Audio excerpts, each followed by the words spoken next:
চিরুনিতে এই যে চিরুনি আমরা ব্যবহার করে থাকি, এই চিরুনিতে সূরাতুল ইখলাস 3 বার পরে ফু দিলে কি হয় এ সম্পর্কে আমি বিস্তারিত আলোচনা করার চেষ্টা করব। আসসালামু আলাইকুম ওয়া রাহমাতুল্লাহ। সম্মানিত দর্শক, আশা করছি আপনারা আল্লাহ তাআলার অশেষ রহমতে ভালো আছেন এবং সুস্থ আছেন।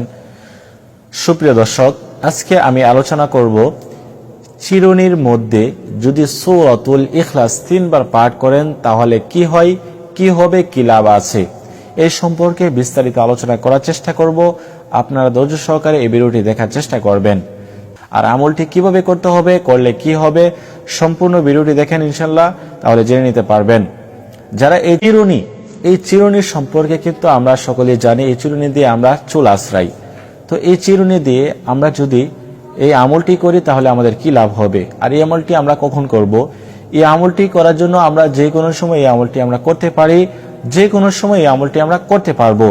শুধুমাত্র আমাদেরকে পবিত্র হতে হবে, পবিত্র হয়ে পবিত্র স্থানে বসে আমাদেরকে প্রথমে 3 বার ইস্তিগফার পাঠ করতে হবে, যেরকম আস্তাগফিরুল্লাহ আস্তাগফিরুল্লাহ আস্তাগফিরুল্লাহ। তারপরে 3 বার দুরূদ শরীফ পাঠ করতে হবে, যেরকম আল্লাহুম্মা সাল্লি আলা মুহাম্মাদ ওয়া আলা আলি মুহাম্মাদ কামা সাল্লাইতা আলা ইব্রাহিম ওয়া আলা আলি ইব্রাহিম ইন্নাকা হামিদুম মাজিদ। আল্লাহুম্মা বারিক আলা মুহাম্মাদ ওয়া আলা আলি মুহাম্মাদ কামা বারাকতা আলা ইব্রাহিম ওয়া আলা আলি ইব্রাহিম ইন্নাকা হামিদুম মাজিদ। এরকম ভাবে 3 বার দুরূদ শরীফ পাঠ করবেন।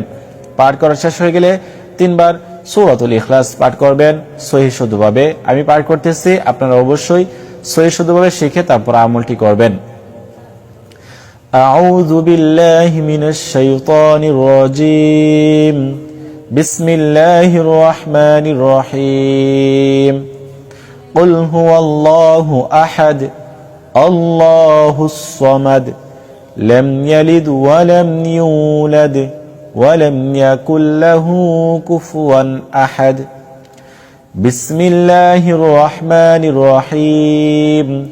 এখানে একটা বিষয় আছে বোঝার, যদি আপনি এই যে 3 বার যে সূরাতুল ইখলাস পাঠ করবেন, এই পাঠ করা অবস্থাতে আপনি একবার শেষ করে একটি ফু দিবেন। তো এরকম ভাবে আপনি 3 বার শেষ করে 3টি ফু দিতে হবে। বিসমিল্লাহির রহমানির রহিম।